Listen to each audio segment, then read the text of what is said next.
చేసినా ఏ అప్లై చేసి చూసి రూల్ ప్రకారం ఉందా లేదో చూసుకొని జీవో ఇష్యూ చేసే పరిస్థితి వస్తుంది. అది చేయగలిగితే లిటిగేషన్ ఇంకుండే పరిస్థితి రాదు. అదే మరి మనం చాలా కేసులు ఉన్నాయి, మనకు కన్విక్షన్ రావడం లేదు. ఎందుకు రావడం లేదు? ఆ ఎవిడెన్స్, ఫారెన్సిక్ ఎవిడెన్సెస్ని బిల్డ్ చేయడంలో మనం ఫెయిల్ అవుతున్నాం.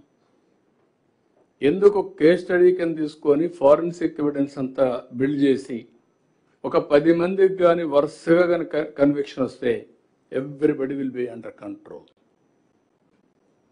ఈరోజు నేను అందుకే మీకు ఒక ఎగ్జాంపుల్ చెప్పాను. మీరు ఇవన్నీ అయిన తర్వాత మీకు ఒక ఐడియా వస్తుంది.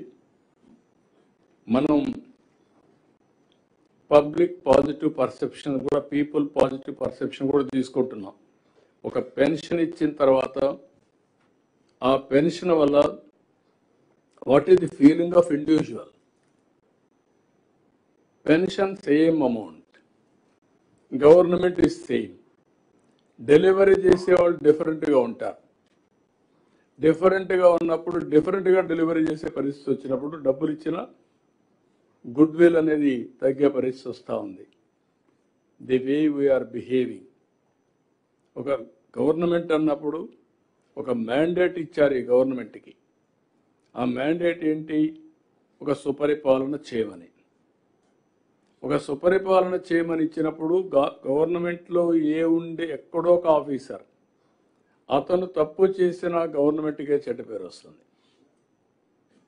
This is where I want to talk to you, all of you.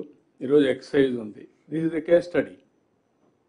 5 సంవత్సరాలు ఎక్సైజ్లో ఎన్ని అవకతవకలు జరగాలని జరిగాయి. ఇప్పుడు వచ్చిన తర్వాత ట్రాన్స్పరెంట్గా బ్రాండ్ దగ్గర నుంచి అన్నీ కూడా ఎవ్రీథింగ్ ట్రాన్స్పరెంట్గా తీసుకొచ్చాం. తీసుకొచ్చిన తర్వాత ఈ మధ్య కాలంలో కొన్ని బ్లేమ్ చేయడం కోసం కొన్ని కార్యక్రమాలు స్టార్ట్ చేశారు. మనం హోలోగ్రామ్ పెట్టాం, అవసరం క్యూఆర్ కోడ్ ఉంది. ఇవన్నీ ఉపయోగించి కొన్ని ప్రజలను ఎడ్యుకేట్ చేశామంటే ఇంకా సందేహమే. దిస్ ఈజ్ వేర్ ప్రజలకు కానీ ట్రాన్స్పరెన్సీగా చేయడమే కాదు, ట్రాన్స్పరెంట్గా చేసామనేది పదే ప్రజలకు కూడా చెప్పి ట్రస్ట్ని బిల్డప్ చేయడం మన బాధ్యత. ఇలాంటి ఒకటి రెండు కాదు, చాలా ఇష్యూస్ ఉన్నాయి. ఐ వాంటెడ్ టు, ఒకవేళ ఏదైనా ఎక్కడన్నా కానీ మిస్ అయి ఉంటే ఇవన్నీ కూడా కరెక్ట్ చేద్దాం. There is no second thoughts. మిమ్మల్ని అందరినీ నేను కోరేది ఏంటంటే, మీరు ఈ సిస్టమ్ ఫస్ట్ మీరు అర్థం చేసుకోండి. అర్థం చేసుకున్న తర్వాత ఒక 5 నిమిషాలు మీరు చూస్తే మీ యొక్క పర్ఫార్మెన్స్ మీకే అర్థమైపోతుంది. మీకు కాకుండా మీ కింది వాళ్ళు ఏం పని చేస్తున్నారో అది కూడా మీకు అర్థమవుతుంది. ఏ యూనిట్, ఏ ఫంక్షనరీ ఎక్కడున్నాడు. హెడ్ ఆఫ్ ది డిపార్ట్మెంట్ అనేవాళ్ళు ఆర్ సెక్రటరీ, మీ డిపార్ట్మెంట్కి మీరు బాధ్యత తీసుకోవాలి. Concern ministers has to take responsibility of that ministry. Then only ఇవన్నీ సాధ్యమవుతాయి. ఆ అకౌంటబిలిటీ ఫిక్స్ చేయడానికి చాలా సిస్టమేటిక్ అప్రోచ్ చేశాం. ఆ అప్రోచ్ని ఎక్స్ప్లెయిన్ చేసిన అందరూ అర్థం చేసుకోగలిగితే మీకు ఏమైనా డౌట్స్ ఉంటే అడగండి. ఇప్పటి నుంచి అనుకున్న పని అనుకున్న టైంలో కావాలి. నాకు హార్డ్ వర్క్ అవసరం లేదు, స్మార్ట్ వర్క్ కావాలి. పదే చెప్తున్నా. మీరు కానీ మనసు పెట్టి మీకు ఇచ్చిన టైంలో పని చేయగలిగితే, టెక్నాలజీ ఉపయోగించుకుంటే రిజల్ట్స్ 100% కాదు, బియాండ్ 100% వస్తాయి. ఈ విషయం మీరు గుర్తుపెట్టుకోవాల్సిన అవసరం అని చెప్పి తెలియజేసుకుంటూ, ఇదేదో అకాడమిక్ డిస్కషన్ నేను పిలవలేదు. ఇది అవగాహన. రెండోది నెక్స్ట్ లెవెల్ అడాప్షన్. మీరు ఏదైనా కానీ ఇంకా బెటర్గా చేయొచ్చు అనుకుంటే మీరు కూడా ఐడియాస్ ఇస్తే దాన్ని కూడా మేము అమలు చేయడానికి ముందుకు పోతాం.